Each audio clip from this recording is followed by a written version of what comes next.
Hello everyone, welcome to my new video. তো আমরা দেখো এখানে রেডি হয়ে গেছি। দিনটা ছিল নীলের গাজনের শেষ দিন, মানে যেদিন হচ্ছে নীল পুজো। তো পুজো দিতে যাওয়ার জন্য মেনলি রেডি হয়েছিলাম। এখানে পাপা একটু বিরক্তই হচ্ছিল, আর গরমটা অতিরিক্তই ছিল। এখানে মা সমস্ত কিছু রেডি করে নিচ্ছিল পুজো দিতে যাওয়ার জন্য। তো চলো পুজো দিতে বেরিয়ে পড়ি, তারপর তোমাদের সাথে দেখা হচ্ছে।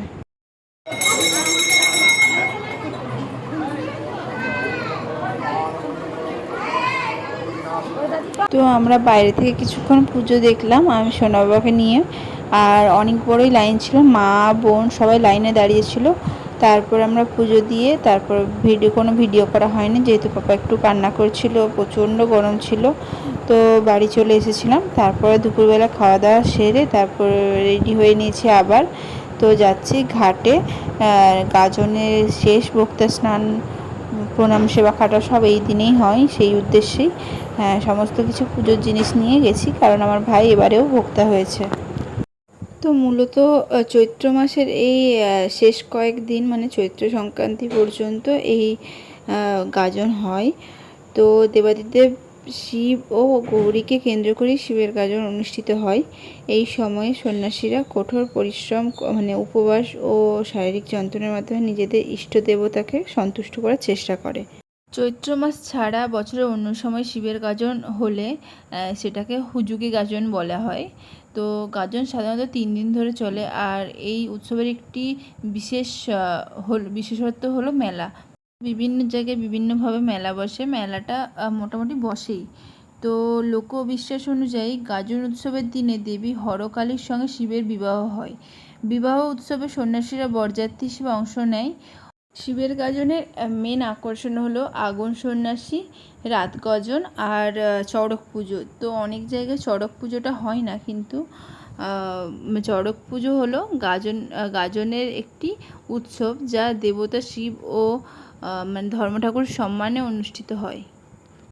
আমি মোটামুটি প্রায় প্রত্যেকটা গাজনেই আসার চেষ্টা করি। আর ভাই যেহেতু ভোক্তা হয়, তো মানে মানে কী বলবো, আসার ইচ্ছেটাও খুব থাকে, কিন্তু প্রত্যেকবার তো আসা হয় না।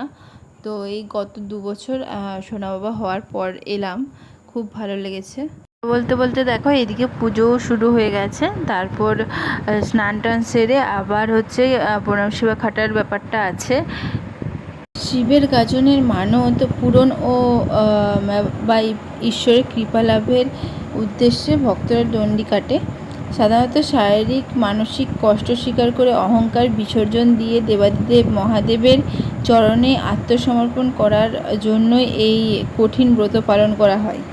তো অন্য বছরের থেকে এবছর আরও অনেক পরিমাণ ভোক্তা মানে বেড়েছে। তো দেখো পুরো ঘাটটা ভর্তি হয়ে গেছে। আর এখানে দেখো পুজো শেষ হয়েও গেছে, আর প্রণাম সেবা ঘাটার জন্য সবাই তৈরি হয়ে নিচ্ছে। তো চলো দেখা যাক, শেষ পর্যন্ত ভিডিওটা তোমরা দেখতে থাকো, অবশ্যই ভালো লাগবে সকলের।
যখন আমরা ঘাটে এসেছি ততক্ষণ তো বাবার কাছেই ছিল। আর বাবাকে দেখো এখনও বাবার কোলেই দেখতে পাবে, তো বাবাকে ছাড়েইনি। আর এদিকে ভাইয়ের দণ্ডি কেটে এগিয়ে যাচ্ছে, ওকে সবাই হাওয়া করছি। তো পাপা ওই পাখা দেখে তো ও চাইছে পাখাটা নেবে, দেখো ও পাখাটা নিয়ে হাওয়া করছে ভক্তাদের।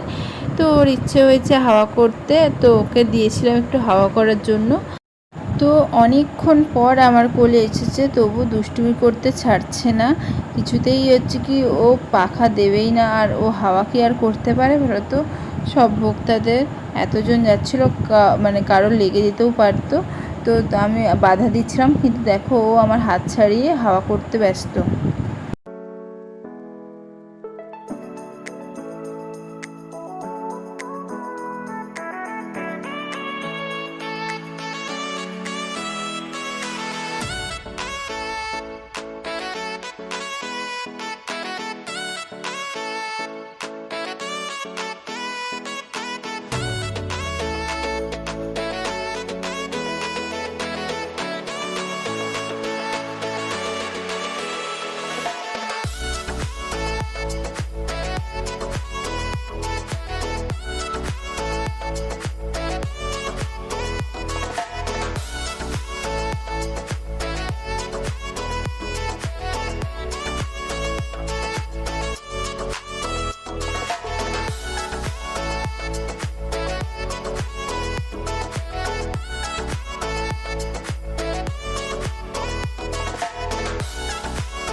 এই তো ভাইয়ের দণ্ডিকাটাও শেষ হয়ে গেল। ও চলে গেল ঘাটে স্নান টান করে চলে আসার জন্য। তারপরে মহাদেবের চরণামৃত গ্রহণ করে উদ্রি খুলে মানে নিজ গোত্রে ফিরে আসবে। তো আমরা এখানে ওয়েট করছিলাম পাঠভোক্তা আসবে, তখন ওরা হচ্ছে সবাই মিলে, সব ভোক্তারা মিলে পাঠভোক্তাকে নিয়ে নাচতে নাচতে আসবে। সেই জন্যই দেখো কত বোম ফাটানো হচ্ছে। আর এখানে পাঠভোক্তা আসবে বলে দেখো সবাই নাচ করতে শুরুও করে দিয়েছে।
ভিডিওটা তোমাদের কেমন লাগলো অবশ্যই কমেন্ট করে জানিও। আর আজ এই পর্যন্ত, দেখা হচ্ছে নেক্সট অন্য কোনো নতুন ভিডিওতে। আজকের মতো tata, bye bye, good night.